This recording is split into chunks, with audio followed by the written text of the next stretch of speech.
For those of you who've been coming to our reunions in the past, you know that we initiated a tradition on board Brooke, where each year we would bring a cake to help celebrate that particular year's reunion. And then, because of my fortunate association with the Marine Corps over the years, I followed up a little bit on their tradition and adopted it for us, where the youngest member, in the Marine Corps they have a tradition every year at their Marine Corps birthday ball where the youngest Marine is served by the oldest Marine present. And that is a tradition of passing on the tradition Is that active Marine Corps, or just active. the man? Oh, active. Yeah. All right. And they're members of that battalion. Okay. And so in our case, it's members of our group here. And so the oldest member here is Jerry Hamling at 81. All right, Jerry. All right, so Jerry gets to Our only Chinese chief we had. Hamling. Hamling, yes. And then the youngest member of our group this evening is Kim Whitaker. So she's just a baby at 45, and I've got shoes older than Kim is. Daughter of a plank owner. And she is the daughter of a plank owner, Larry, which is her dad right next to her. So,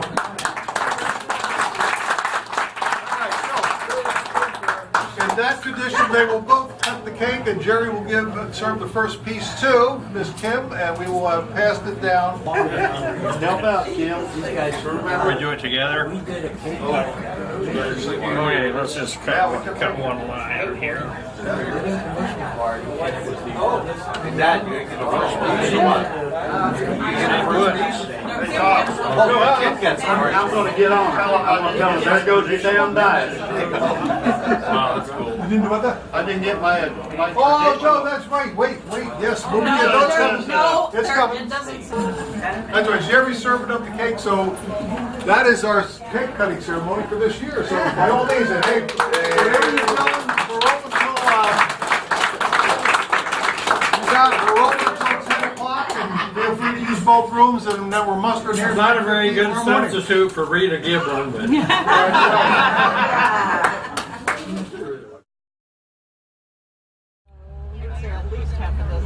moving pictures.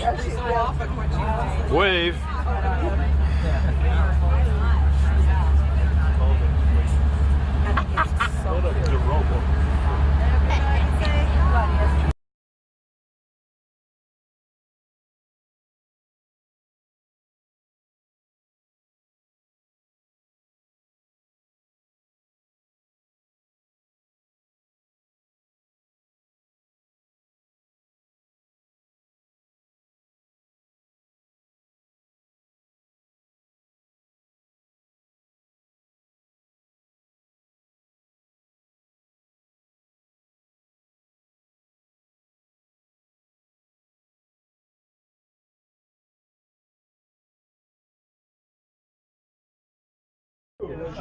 Shirt.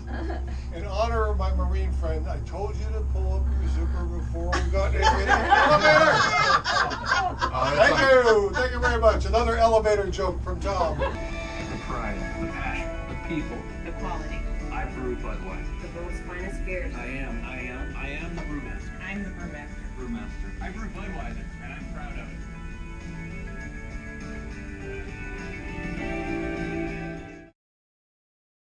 To be a Tuolumne Indian village, about 2 miles up and down the shoreline.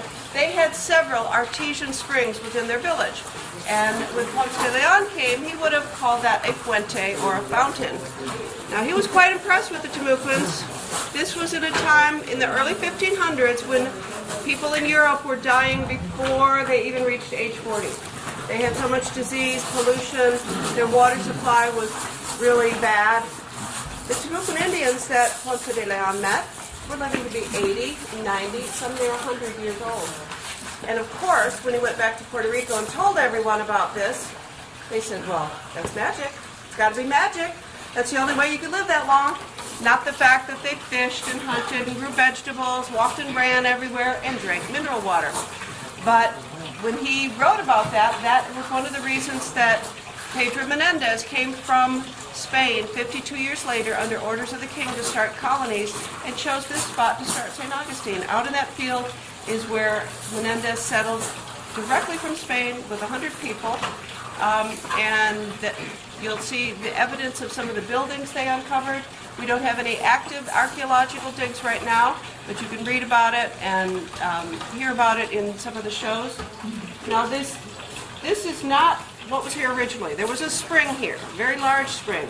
But after the Civil War, more people started living here, more agriculture, and the water table dropped. The original well was about 10 or 12 feet deep. Now we pump it up from 240 feet. Oh my God. The Floridan Aquifer is Florida's biggest freshwater source. You can see in blue on that map how large it is. It is the second largest in the country and the most productive in the world.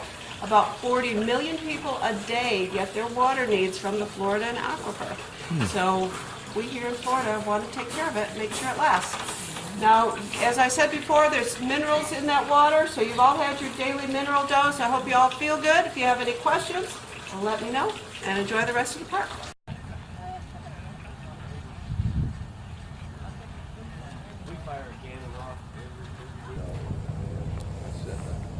Oh, you're in the Navy, huh? He says, yeah. I said, no, were you on the Monitor or the Merrimack? That would have been both. Whichever side's winning. Well, welcome, folks. What we're going to talk about down here are actually two weapons that Pedro Menendez brought with him in 1565. Now, the history of the crossbow goes back to 500 or 600 BC in China. They eventually made their way to the Mediterranean. Even the Romans had their versions of the crossbow. But by the 1500s, these things have been around forever, a long, long time. And they were developed over the centuries, and there were many different types and strengths of them. Some were large, required devices just to pull the bowstrings back because it was so strong. But what Menendez brought was similar to this. This is called a Flemish bow, and it was pretty typical of the time. This one's not nearly as strong as what he had, but it looks pretty close. They're a simple device, not a lot to them. You've got the wooden stock, sometimes called the tiller. The bow is called a prod, and the bow strings are made from multiple strands of linen, sometimes 2 or 3 times this thick. Now, the device that holds the bowstring back once it's set, there's various types of those. This type is called a rolling nut, because when you compress a very simple trigger mechanism, it simply allows it to roll forward, lets the bowstring fly, the arrow fly. Most of the crossbows could be set by hand, and they will have this, and it's known as the stirrup, because you put your foot in it, and then you pull back. You know, you can use your back muscles to help pull that back. Now, the arrows that they shot out of crossbows, those varied in size and design and types, but they were generally called bolts or quarrels, and they were usually only fletched on 2 sides. That way it can lay flat in a little groove in the crossbow like that. That's about all there was to these. They didn't have sights or scopes or any of that sort of stuff. It was just really a matter of aiming down the shaft of the arrow and letting fly. The large crossbows, you could shoot them hundreds of yards. They could even pierce armor with them. So they're pretty close to being a gun, but they're a lot faster to load and shoot. Just didn't have the scare factor that guns do. But as guns become more and more perfected, these things go further and further into obsolescence and eventually disappear from military use. But one thing you can remember about the crossbow is all the explorers, starting with Columbus, brought crossbows when they came to the New World, and they used them for many years, up until about the 1600s over here. Then they started to disappear. All right, well, next we're going to talk about our cannon, and then we're going to fire that for you.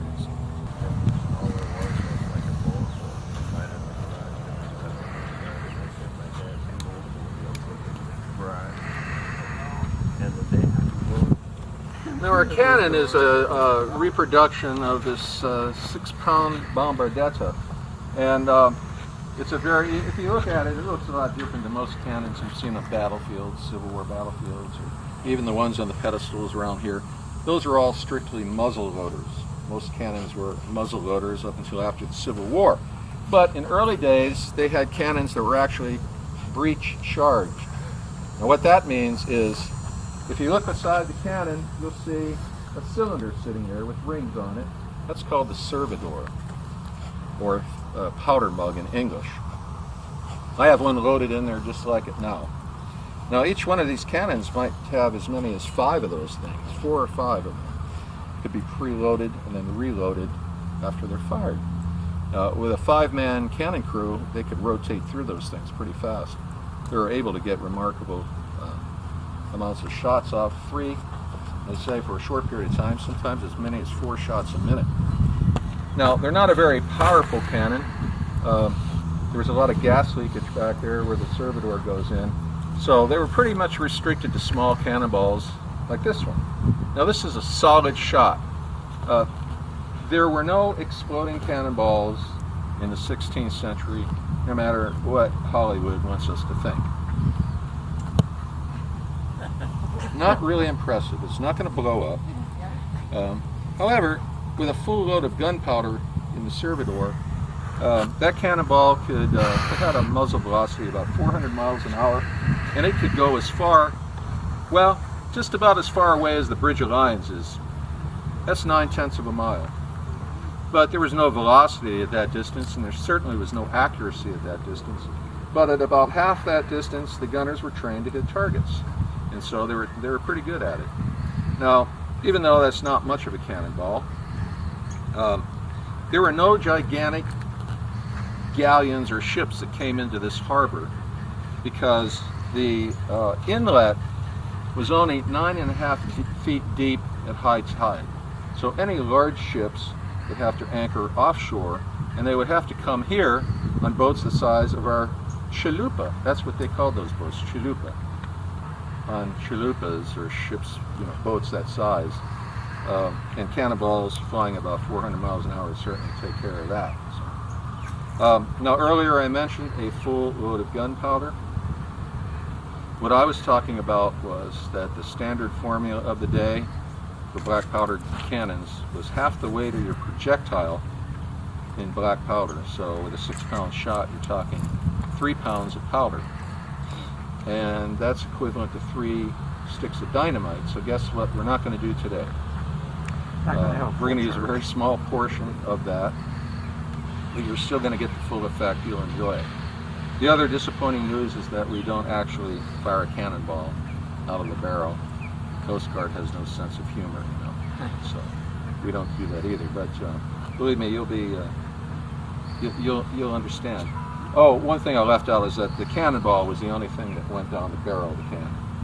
The servidor was loaded in the breech. They put the wooden breech block in, and somebody's rolling the cannonball down the barrel real fast that way. So if you're ready, it's not so loud it's going to damage anybody's hearing, so don't worry. If you want to catch a good picture, put your finger on the shutter button, because when the gun goes off, a lot of people flinch, and when they do, they quite often hit the shutter button and take a perfect picture. So, you ready?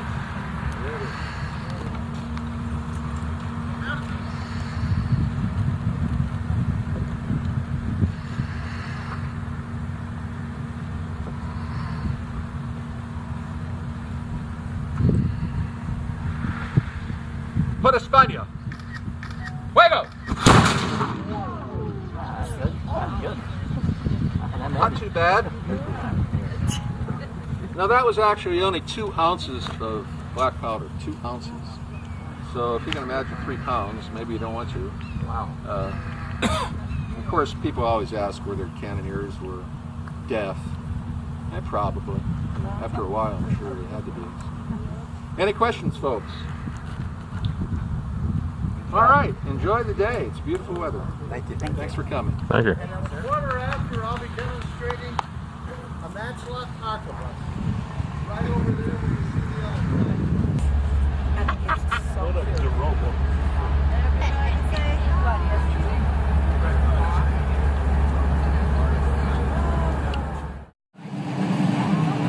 Okay, on your right, you see that brown thing. You see they're backing over containers. When the ship pulls up there, they just lift them on one at a time. You can see over 4 containers.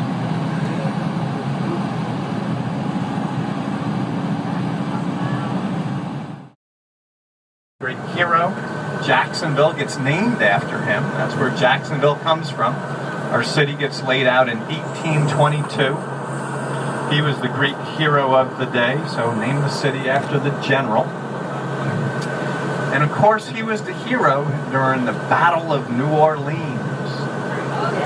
And if you remember that Johnny Horton classic, you can help me out. Oh, okay. In 1814, we took a little trip, along with Colonel Jackson, down the mighty Mississippi. We took a little bacon and we took a little beans, and we caught the bloody British in the town of New Orleans. Fired our guns and the British kept a-coming. There was not as many as there was a while ago. We fired once more and they began a-running down the Mississippi to the Gulf of Mexico.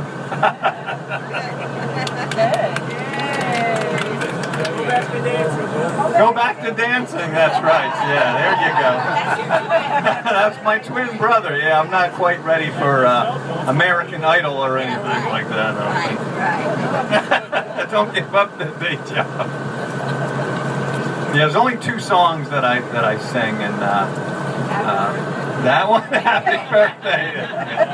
Well, my family has a song, so I sing the Sass family song. It's the only other song, and it starts off with "Drunk Last Night." That's how the song starts. So.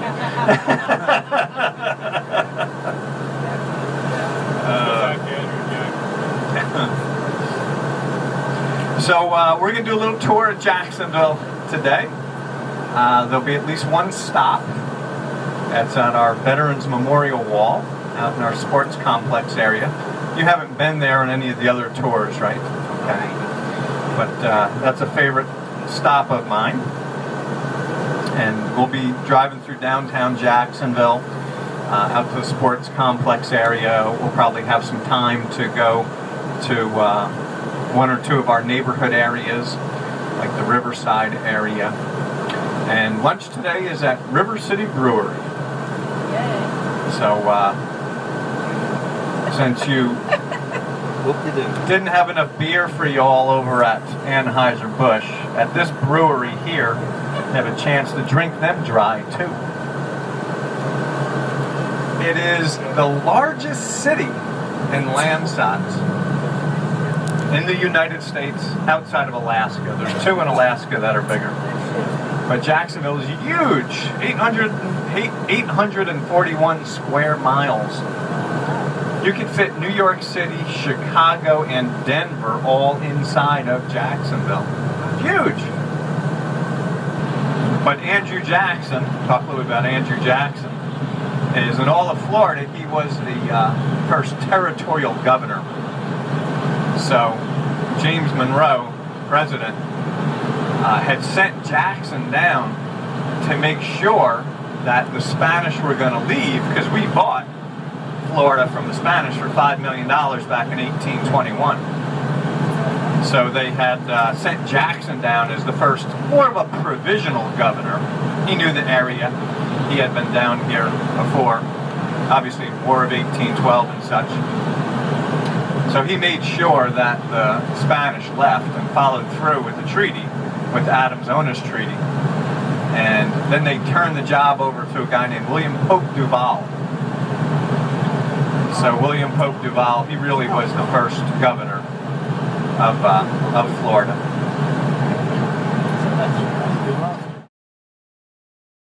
School, and you'll see from each set of panels for that war, there's a pathway going out to an outer ring with a quote from a general or president from that period. There are benches going around, and those are all people who helped make this wall possible. They all sponsored the wall. Next to everyone's name, you'll see the branch of service that they were in. USN for Navy, Marine Corps. It could have Marine Corps Reserve. So all the branches are basically listed next to the names. Where people had died, you'll see locations down below where people had died from Jacksonville.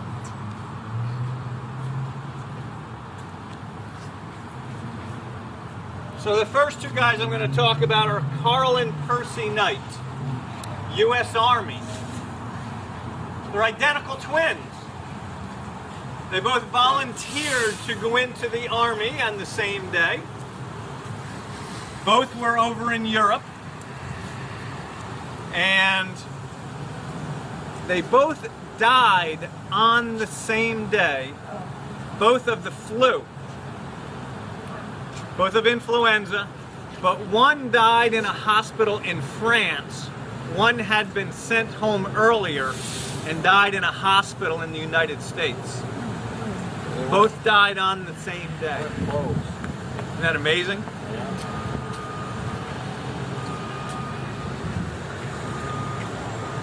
800 names under World War II. Robert Moyer, U.S. Army Air Force. His name is in gold because he's a Medal of Honor recipient. So, I'll talk a little bit about Robert Moyer. He was a navigator on one of those B-17 flying fortresses.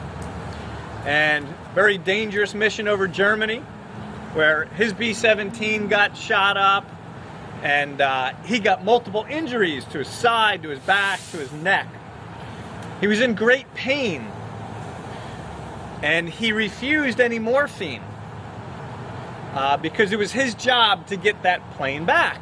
He was the navigator. And you're not flying in a straight line. You had to change course, and you had to change course 5 different times because you're avoiding the enemy anti-aircraft installations. So they had to prop him up so he could read his charts and all. Another B-17 followed him because on board that B-17, their navigator died. So his job to get 2 B-17s back safely. He got over the English Channel. I did my job, treated him with morphine and such. Before the plane landed, he died. So World War II actually came right to our doorstep here in Jacksonville. Many people don't realize this, but the German U-boats were operating during World War II right off the coast of Florida and sinking ships. And you see during World War II, you'll see a lot of M&Ms on our wall. People from Jacksonville that were in the Merchant Marine who died here because those German U-boats were actually operating off of here and sinking ships. In fact, one of those German U-boats let off some spies. It's called Operation Pastorius. And they paddled across in a rubber raft. These German spies landed in Ponte Vedra Beach and buried all their explosives in the sand, intermixed themselves into the community, and then got caught. What's WOT? War on Terror. So what has happened is, since you brought that up, what has happened is after the wall had gone up, basically 1998, the wall goes up, and over time, of course, we're fighting more battles and things, and we end up putting up some self-standing panels. And collectively then, just recently, we started calling it War on Terror. So the names that are over here, you'll see WOT next to the name, War on Terror. What basically happens is there's a local State Farm agent. At one time, he was a teacher at Andrew Jackson High School. And he was vacationing over in France and went to Normandy on one of the D-Day anniversaries. And while he was over there, he felt so inspired. He said, you know, when I come back, I'm going to do something for my high school, for Andrew Jackson High School. So he began to collect the names of people who had died from Andrew Jackson High School. And as he started to do it, he said, you know, I'm going to do it for every high school in Jacksonville. So collecting the names, verifying with relatives, checking everything with newspapers and all, you know, doing it in a very laborious way, really. And as he told me, as Ray told me, he says, Gary, he says, the whole town came together. He says, I couldn't believe it. He said, while I had the vision and I would tell people, he says, I couldn't believe how many people would just come out of nowheres and say, Ray, that's a wonderful thing. Let me help you and such. And one of the stories Ray told me, he says, Gary, he says, I'd been looking for this particular type of granite or whatever. I think it's called like Z granite or something. It comes from like Zimbabwe or whatever. And he had been looking for it, and all of a sudden he got contacted by somebody down in Miami, down at the port, and they said, by the way, we have some of that granite down here, but you gotta like get it right away.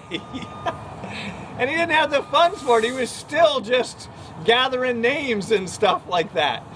And the same day that someone had said that to him, he went into his bank, and his bank manager came out and says, Ray, how's that project going that you're working on? So Ray was telling him, and he said, you know, he says, funny thing is, he goes, I got a call just today that, you know, some of that special granite that I was looking for is down in Miami. And the bank manager said to him, well, how much money do you need to secure it? He went in the back and he wrote him a check that same day. So Ray told me, as he was telling me the story, all these things all came into place for him. He said it was like unbelievable. And so it's really a great story. But yeah, it started with a single guy, you know, just a regular guy, said let's have a wall, and the whole town chipped in. So what year did they actually put it out? So the year that it went up is, I think it's 1998. Oh, it was dedicated 1995. Dedicated 1995. It's such a unique name. But that brings Cruikshank. And I took a picture of it so that I can ask them when I get back, you know, get back to California. I was saying, is this any relationship? Do you have a brother or a cousin or somebody in the Navy? Huh. William R. Cruikshank, USA.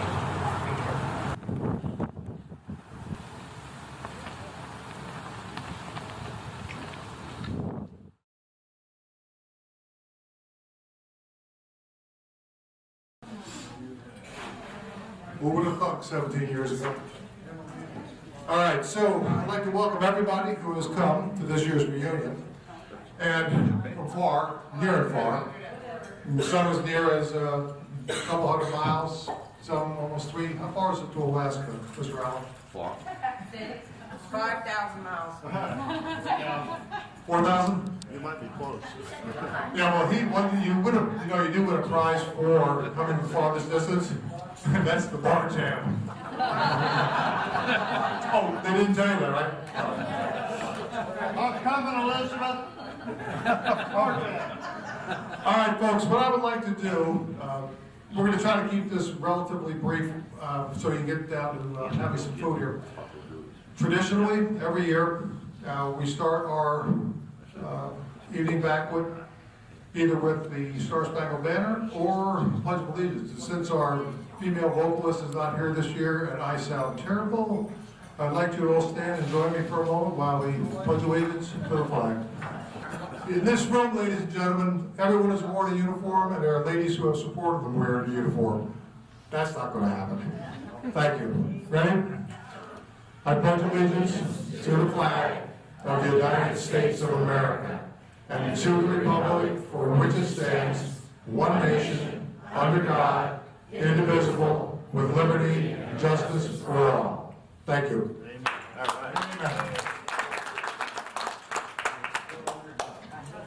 All right, so a real quick, just a real quick scheme of attack here, so you know what we're going to be doing. We're going to go ahead and have dinner, and when we have dinner, we're going to start it basically this way. These two tables, those 3 tables, and the head table will go last. Go out that door there, get your chow, come back to this door here. That way we keep down all the confusion, nobody knocks somebody's fish out of their hand if you're eating that crap. But anyway, I only come to these things for the dead cow flesh, trust me on that. Okay, the next thing we'll do after we have dinner, what we'll do is we'll have our annual raffle. And as you can see, there's a lot of nice selections out there. The volunteers will come out trying to suck money out of you to help pay for our bar tab. Feel free to throw some bucks in, because you may get to bring a bottle of, I don't know, one t-shirt or something back. Oh, and speaking of t-shirts, before I forget that, I got 3 t-shirts left. If anybody's interested, these are the Jack's t-shirts. I got a men's extra large, 2 ladies medium, men buy 2 t-shirts. I don't have to take this back to California. Jesus. Okay. Find somebody else, arm wrestle over it, negotiate, whatever you have to do. And a lot of times we've found this over the years, and we have been doing this for a little while, that some folks that are flying, when they win that 2-liter bottle of wine, go, oh, this is not going to work. Okay, or they might have something that they can't take in their luggage, so they might want to swap out with somebody. Yeah, but most of the prizes this year are relatively small, so you should be okay. Now, I thought real quick, and generally I don't want to go rambling on about this, that, or the other. This is the 17th year that we've been together. And I always find that amazing. I absolutely find that amazing, because a simple idea of a couple of shipmates, Steve and I and Jerry Hamlin, were sitting around right after 9/11 down in San Diego, bemoaning the fact that life is very short, and gee, wouldn't it be nice to see some shipmates. And from those 3 guys talking, we now have 250 members in the association. We average about 50 to 75 a year that come to our reunions throughout the country. A lot of people keep coming each year, and whatever the formula is, we're going to keep on doing it, because it seems to be working well. Now, I was just thinking about something. In a prior life, I spent 25 years as a professor at San Diego State University. I know, that's very hard to believe, but yes, I did. And coming out as a sailor and going into the world of academia was an interesting transition, because you had to absolutely have a filter in the back of your head before you spoke. So I learned real quickly that there are 4 things that you always stay away from when you're in a classroom, because if you go into that, if you delve into that area, what occurs is you will lose your class very quickly. You never talk about religion, you never talk about politics, you never talk about sex, you never talk about death. Those 4 topics are very personal to people. All right, so these 4 rabbis walk into a bar. They're celebrating the week, but one of their friends has just died. He's a damn Democrat. So, and he got syphilis from a hooker. Now, anyway, oh, never mind. Did I just? It comes into my head, and I apologize for all that. Yeah. All right, but seriously, on the Brook, it's just a quick thought. I'm looking at the average age group in here, and it's somewhere between 55 and death. It is incredible. I mean, but it's true. Yay, Steve, get it now. Now, how are we doing? Can you hear me now? Yeah. They can hear me? Okay. No. There you go. Go up higher. A little higher. This gives me sort of an angelic pose, which is... That'll be the day. Yeah, that'll be the day. Think about it for a second here. And I joke around when I say between 55 and death, because we're losing shipmates at a cyclic rate each year as time progresses forward. And it's hard to imagine amongst this group, if you wipe away 50 years and you realize how old we were aboard Brooke, and you try to explain to people what it was like living in a 40-foot by 20-foot space with 25 other people, stacked 3 high, and from every background, every ethnicity, every religion. I mean, it was just phenomenal. And you talk about a social experiment when you're living in that kind of environment, and that's probably why we turned out the way we are today. Shit, they ought to take every young kid, man or woman, and just put them in that kind of environment for a while. So we can blame the Navy then. It is. The Navy did this to me, and thank goodness for that. All right, so thank you again for coming out to BrookeReunion in 2017. Next year, for those of you who weren't at the meeting this morning, we're looking at in a potential sequence either Reno, Albuquerque, or Nashville. We're going to send out RFPs to those 3 cities and see who comes back with the best deal for us. And in 19, God willing, we're all still vertical. We'll be doing San Antonio. That's the tentative plan right now. But we will follow up with newsletters, emails coming out of brookewellingcox.net, and we'll keep you informed of what's going on. All right, the raffle situation. I don't know. What we do is normally we'll pick one prize, and it's all at random. We'll just jump up there and grab a prize and pull out a number, and then the person that wins that gets to pull the next number out. That's generally how we do it. So let us begin. What's that, Stevie? First number coming out. What's the prize?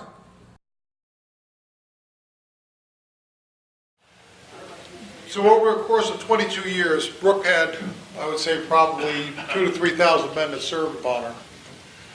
And over the last 50 years, a lot of them have taken their final rest. So we acknowledge that at the end of the banquet by simply doing a moment of silence. But what I also would like to add in is I also like to look at the names that I received this year. First one I received was Al Kuchler. Al Kuchler was a signalman, an original plank owner on Brooke, and he spent 6 years on Brooke. Then there was Lieutenant Mike Egan. Mike was Chang on board. I think he relieved Chuck Reese over here in the late 80s. And Mike passed away this year. And then last but not least is Dick Blackington, who was a founder of the association, the first XO of Brooke, and a big supporter of the ship.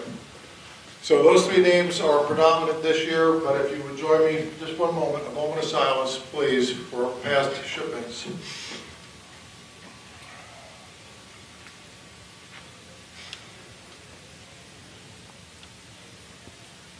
Eternal Father, strong to save. Rest in peace, shipmates. Thank you, ladies and gentlemen. The hospitality room is immediately open if you wish to transition over to that area. And then we'll be open tomorrow morning at 9 a.m. for the farewells. If you can't make that, thank you so much for coming this year. We hope to see you again next year. Good night, folks.